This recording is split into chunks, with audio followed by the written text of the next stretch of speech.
Our South by Southwest sofa sessions are brought to you by Easy Visibility. Now entrepreneurs and voices everywhere can be heard, be seen with ease.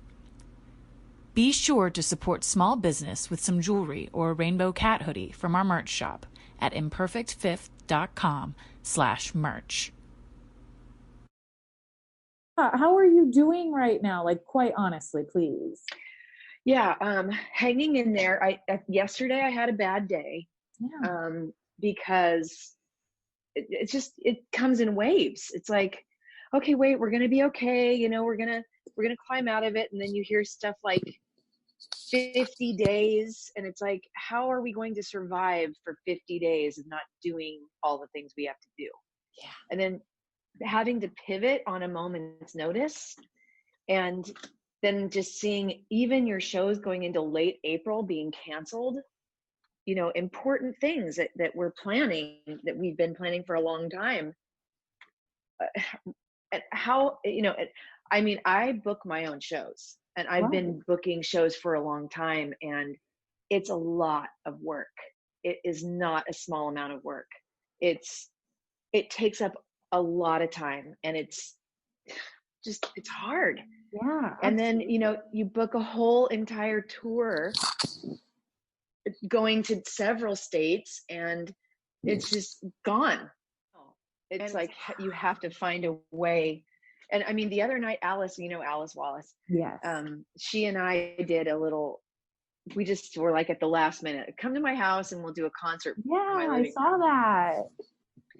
And maybe we were on the first, we were one of the first early ones to do it or something, but we had I think there's been 5,500 views of that little living room set we did. You know what I mean? So, I mean, how are you utilizing social media, I guess, then, for people who might not know, moving forward in the next few weeks here, to keep your community engaged and to keep everyone's spirits up? Yeah, well, for me personally, I try to always take the positive aspects of everything and focus on them. Like in our little show, I just refused to say the word coronavirus or lockdown or, quarantine or anything like that, because we hear it too much. It's like you have to try to not be boring and not go with the mass, negative thing that's happening. And I want to be positive. And whenever there's a crisis, there's always another side to it. I feel like as musicians, people who are talented, who can sit there with their piano or their guitar or whatever and make people happy online, that's your opportunity. So, what I'm thinking is, going forward, I'd like to just continue a little living room series. I don't care if people put tips in the tip jar or not. It doesn't matter to me. But I'd like to have, especially since I'm kind of trapped in Nashville right now, there's so many talented people here. I'm going to have them over on my sofa and play songs and interview them. And it's fun to see interviews between musicians. I love watching that. Yeah. Because you get to ask questions that not a regular, interviewer would ask necessarily, because you're kind of in the same, you can get a little bit more nerdy about things because you understand the ins and outs of the music biz, I guess. Absolutely. So, I'm kind of planning on doing that and just bringing light to different people's careers and showing how people are connected, because that's another really wonderful thing, is that there is a huge community of people who we all kind of know each other, and we've all run into each other all around the United States. We've bumped into each other at gigs here and there. And when the fans see that, it means something to them. When they see that there's a closeness on a different level, it's like your music friends become your fast friends.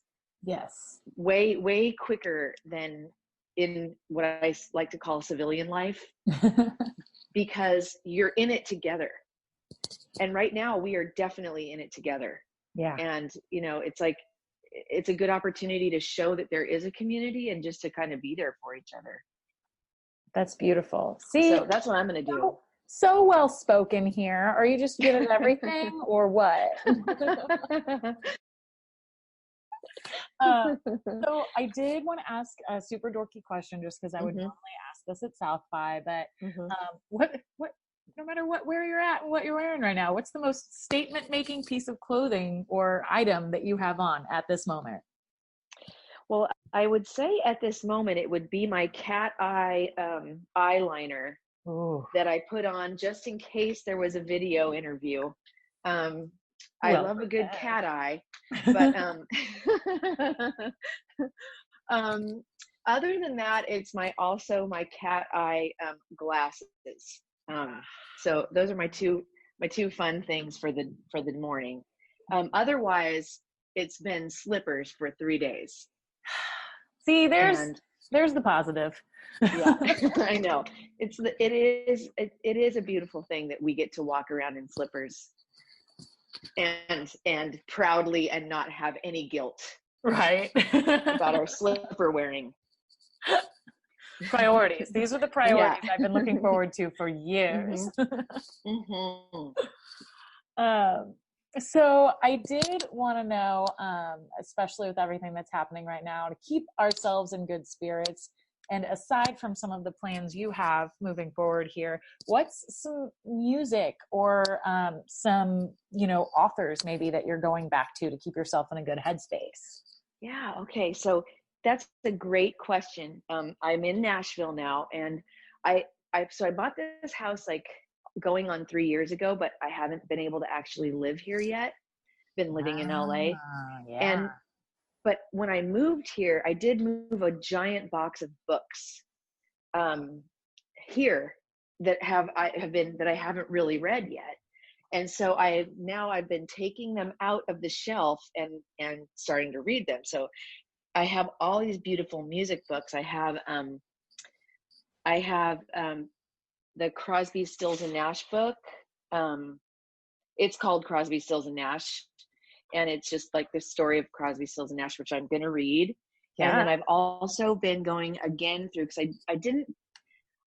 I feel like I need to up on Women Walk the Line by Holly Gleason.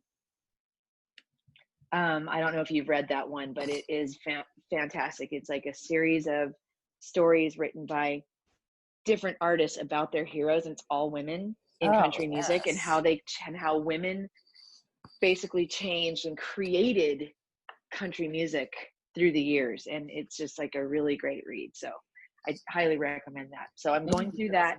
And then the next one, I have 3 up on deck. It's so funny that you asked this, because they're literally sitting right in front of me. The next one is, I'm going to go back through, because I never finished all the way, Ramblin' Rose by Johnny Whiteside.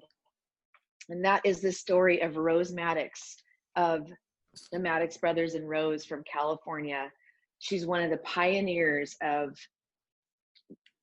hillbilly music in California, came over during the Dust Bowl migration, and she's the biggest hero to people like Dolly Parton and Wanda Jackson, and people don't know about her, but she's one of the innovators. So that's book number 3. So I got my work cut out for me.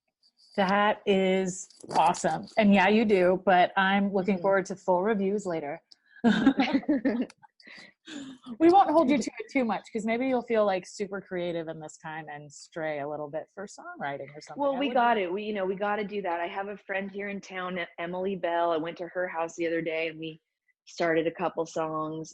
I mean, I think this is, when you get these special times, it's kind of like the Buddhist way. When you have a special time in your life that's quiet, you have to cherish it, take advantage of it, and do the thing that you do. And that's, for me, it's the songwriting. So I'm diving in full force to the writing.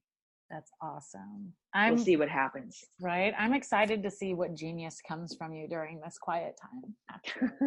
I'm excited to see what genius comes from everybody. Can you imagine the songs that are being written as we speak? I'm like terrified for my inbox already. I know. There's going to be so many new records.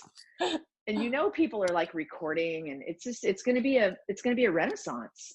Absolutely. Well, I'm excited I'm ready to experience it with you. Mm-hmm. And I have one more question to round this out for us here real fast. I just wanted to know if there's anything else you'd like to share with the audience, things coming up, what you're doing now, whatever. Right. Okay. So, well, Johnny and I, we're right in the middle of making a new video for one of our songs that's also going to be on a TV show. We'll let everybody know all the details of that as it happens. But I'll just say that much of it, and a new radio single that's going to happen in June. So that's what we're working on, and also just writing new songs and recording. We'll be, everybody's revamping their tour schedules, and we're hitting it hard starting May 1st. We have a gig here in Nashville at the City Winery with Toad the Wet Sprocket, and then we're going off from there. That's going to be awesome. Oh my gosh, I can't wait. I know, it's going to be fun. Hopefully people will be healthy enough. I mean, May 1st, we're on the edge there. Yes. So which is crazy to me, but here we are. Here we are. Happy 2020. We're in March. God.